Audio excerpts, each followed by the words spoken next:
Assalamualaikum warahmatullahi wabarakatuh. Halo teman-teman semuanya. Perkenalkan, nama saya Furqan Syuhada dengan nomor induk mahasiswa 1905100051, mahasiswa Fakultas Hukum Universitas Malikus Saleh. Pada kesempatan kali ini, kita akan membahas mengenai pemutusan hubungan kerja. Pemutusan hubungan kerja merupakan suatu hal yang pada masa ini menjadi sesuatu yang sangat ditakuti oleh karyawan yang masih aktif dalam bekerja. Akhir-akhir ini kita sering melihat berita tentang pemutusan hubungan kerja, mulai dari yang disebabkan oleh kehidupan politik yang goyah, kemudian disusul dengan carut marutnya kondisi perekonomian yang berdampak banyak pada industri yang harus gulung tikar, serta kondisi COVID yang mewabah dan melanda seluruh penjuru dunia termasuk Indonesia. Kondisi inilah yang menyebabkan orang-orang yang bekerja pada waktu itu selalu dibayangi dengan kekhawatiran dan kecemasan. Kapan giliran dirinya diberhentikan dari pekerjaan yang menjadi penopang hidup keluarganya?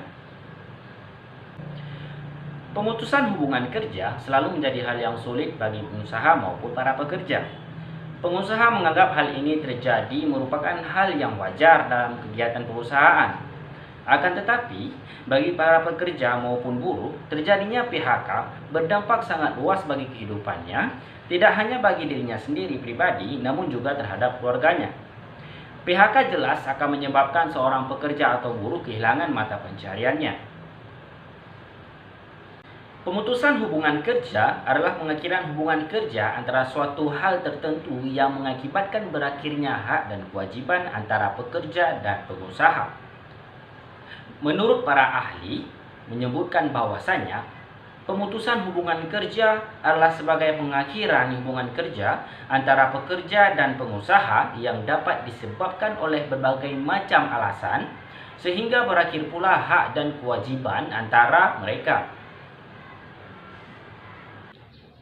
Adapun menurut Undang-Undang Republik Indonesia Nomor 13 Tahun 2003 tentang Ketenagakerjaan Pasal 1 Ayat 25, pemutusan hubungan kerja adalah pengakhiran hubungan kerja antara suatu hal tertentu yang berakibatkan berakhirnya hak dan kewajiban antara pekerja ataupun buruh dan pengusaha. Dasar-dasar hukum PHK. Pemutusan hubungan kerja harus dilakukan sesuai alasan yang telah ditentukan oleh peraturan perundang-undangan. Adapun dasar hukum PHK sebagai berikut. Di dalam bab 12 Undang-Undang Nomor 13 Tahun 2003 tentang Ketenagakerjaan, penyebab pemutusan hubungan kerja secara yuridis dalam Undang-Undang Nomor 13 Tahun 2003, yang mana PHK yang dilakukan oleh perusahaan itu disebabkan yang pertama, perusahaan mengalami kemunduran sehingga perlu rasionalisasi atau pengurangan jumlah pekerja. Dalam hal PHK dengan alasan rasionalisasi atau kesalahan ringan para pekerja, dalam Undang-Undang Nomor 13 Tahun 2003 Pasal 151 Ayat 1 ditentukan bahwa pengusaha, pekerja ataupun buruh, serikat pekerja ataupun buruh, dan pemerintah berupaya mengusahakan agar tidak terjadinya PHK. Dalam hal ini upaya tersebut telah dilakukan, akan tetapi PHK tidak dapat dihindari, maka PHK wajib dirundingkan. Yang kedua, pekerja ataupun buruh telah melakukan kesalahan, baik kesalahan melanggar ketentuan yang tercantum dalam peraturan perusahaan ataupun perjanjian kerja, atau kesalahan ringan maupun kesalahan pidana ataupun kesalahan yang berat.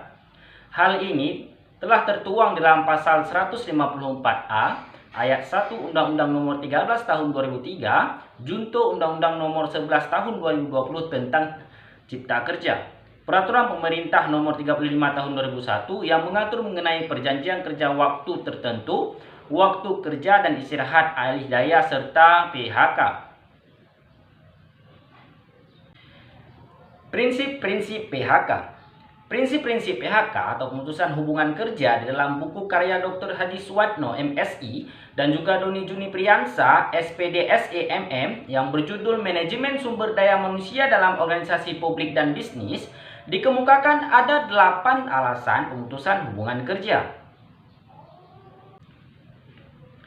Yang pertama, yaitu menurut undang-undang, hubungan kerja antara karyawan dengan pengusaha harus diberhentikan karena melanggar undang-undang. Misalnya, usia tenaga kerja yang menyalahi atau masih anak-anak, atau karyawan warga negara asing yang habis masa izinnya, atau terlibat dalam organisasi terlarang, atau tindak kriminal lainnya.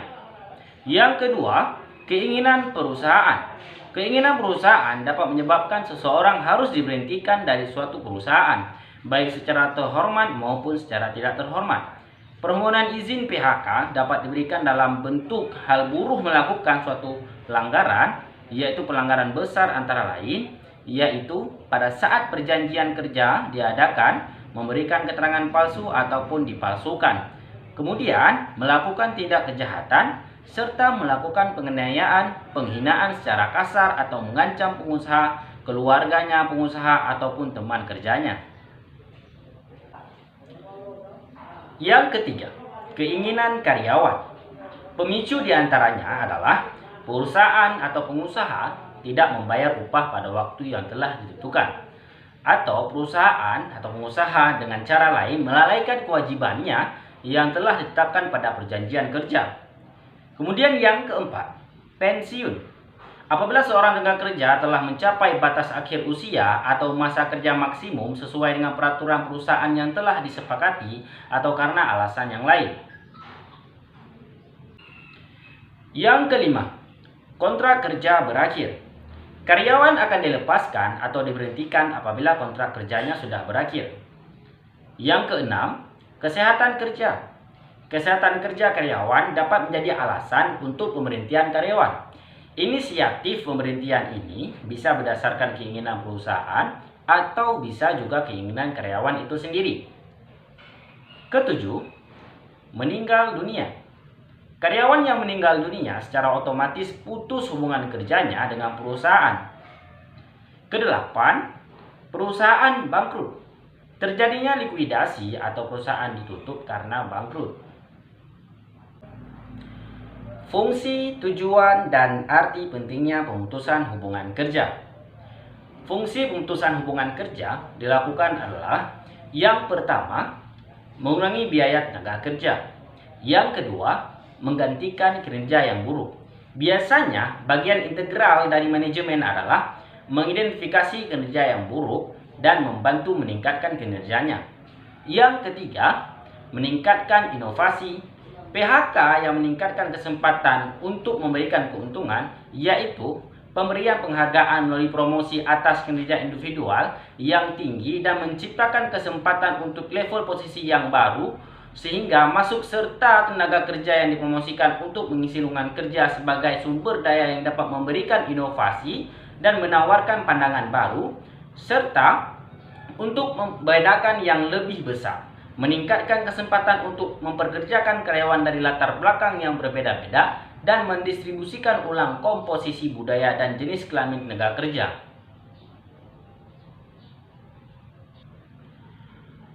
Tujuan pemutusan hubungan kerja memiliki kaitan yang erat dengan alasan pemutusan hubungan kerja.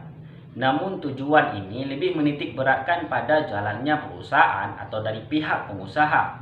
Maka tujuan daripada PHK diantaranya: pertama, perusahaan ataupun pengusaha bertanggung jawab berjalannya perusahaan dengan baik dan efektif, salah satunya dengan PHK. Yang kedua, pengurangan buruh dapat diakibatkan karena faktor dari luar seperti kesulitan penjualan dan mendapatkan kredit, atau tidak adanya pesanan, serta tidak adanya bahan baku produktif. Hal ini menurutnya permintaan kekurangan bahan bakar ataupun listrik, kebijaksanaan pemerintahan, dan meningkatnya persaingan. Yang ketiga, tujuan lain pemberhentian yakni agar dapat mencapai sasaran seperti yang diharapkan dan tidak menimbulkan masalah baru. Untuk materi lebih lanjut akan disampaikan oleh rekan saya. Baik, di sini saya akan melanjutkan hasil presentasi kami. Selanjutnya adalah jenis-jenis PHK. Jadi, menurut Mangko Prawira, jenis PHK terbagi dua jenis. Yang pertama, PHK secara sementara. Misalnya karyawan yang sedang sakit, melanjutkan pendidikan, ataupun keperluan keluarga. Dalam hal ini, biasanya disebut dengan cuti panjang maupun cuti pendek. Tetapi karyawan masih tetap memiliki ikatan dengan perusahaan sesuai dengan ketentuan mereka masing-masing. Yang kedua, ada PHK secara permanen. PHK secara permanen ini bisa dilakukan oleh karyawan sendiri, misalnya karyawan melakukan pengunduran diri, pensiun, ataupun meninggal dunia. Kemudian, PHK secara permanen juga dapat dilakukan karena perusahaan. Misalnya, karyawan kurang disiplin, melanggar aturan yang telah diberikan kepadanya. Biasanya dalam hal ini, pihak perusahaan akan memberikan peringatan dengan surat teguran 1, 2, dan 3. Namun, apabila tidak disiplin, maka perusahaan akan memecatnya. Kemudian, karena masa kontrak telah habis. Selanjutnya ada prosedur dan proses dalam PHK. Dalam melakukan PHK juga memiliki tahap-tahap. Bukan karyawan tersebut langsung di PHK, namun memiliki tahap-tahap terlebih dahulu. Yang pertama, adanya pembicaraan antara pengusaha dengan buruh yang menjadi anggota di dalamnya. Dalam hal ini, perusahaan akan melakukan pembinaan terlebih dahulu dan memberikan teguran baik secara tertulis maupun secara lisan. Biasanya, surat peringatan itu dibuat dalam bentuk tertulis, berupa peringatan 1, 2, dan 3 dengan tenggang waktu selama 6 bulan. Jika usaha tersebut masih mengalami kegagalan, sebagaimana yang diatur dalam Undang-Undang Nomor 12 Tahun 1964 tentang PHK, maka PHK untuk karyawan swasta dapat dilakukan dengan izin panitia penyelesaian perburuan daerah. Sedangkan untuk PHK perorangan dapat dilakukan izin dari panitia penyelesaian sengketa perburuan pusat. Untuk penyelesaian sengketa perburuan pusat ini, yaitu untuk PHK di atas 10 orang. Adapun PHK secara massal, yaitu disebabkan karena keadaan perusahaan. Dalam hal ini, perusahaan akan melakukan upaya efisiensi. Misalnya seperti mengurangi shift kerja, menghapus jam kerja lembur, mengurangi jam kerja, mempercepat pensiun, serta meliburkan karyawan secara bergilir untuk sementara waktu. Kemudian teman-teman juga bisa melihat tentang pemberhentian pegawai negeri yang mana diatur dalam Undang-Undang Pokok Kepegawaian yang terdapat dalam pasal 23 Undang-Undang Nomor 18 Tahun 1974. Untuk penyelesaian PHK sendiri, yaitu melalui hubungan industrial.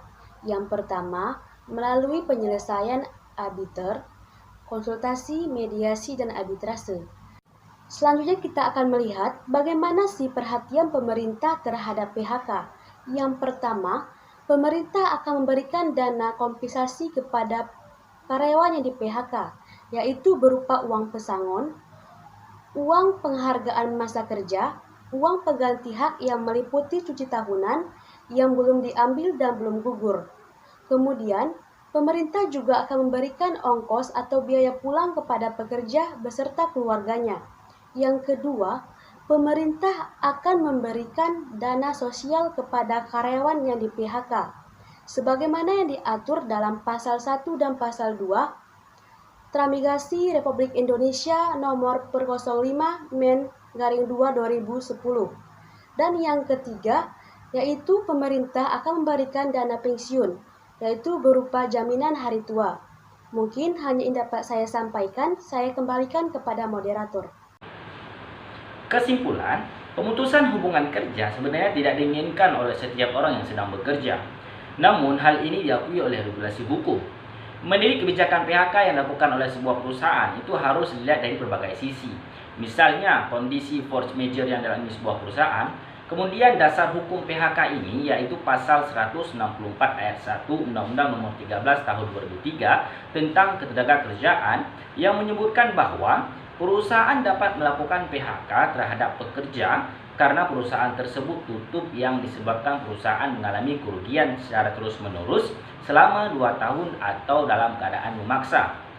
Kemudian tidak hanya itu, ada juga kitab Undang-Undang Hukum Perdata yang menyebutkan pada pasal 1244 dan pasal 1245.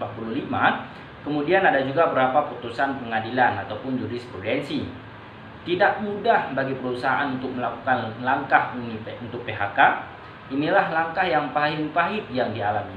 Layoff adalah langkah terakhir karena berkaitan dengan citra bisnis dan juga bukan pilihan yang mudah. Demikian paparan materi kami pada kesempatan kali ini. Terima kasih atas segala perhatian. Mohon maaf atas segala kekurangan. Billahi taufik wal hidayah. Wassalamualaikum warahmatullahi wabarakatuh.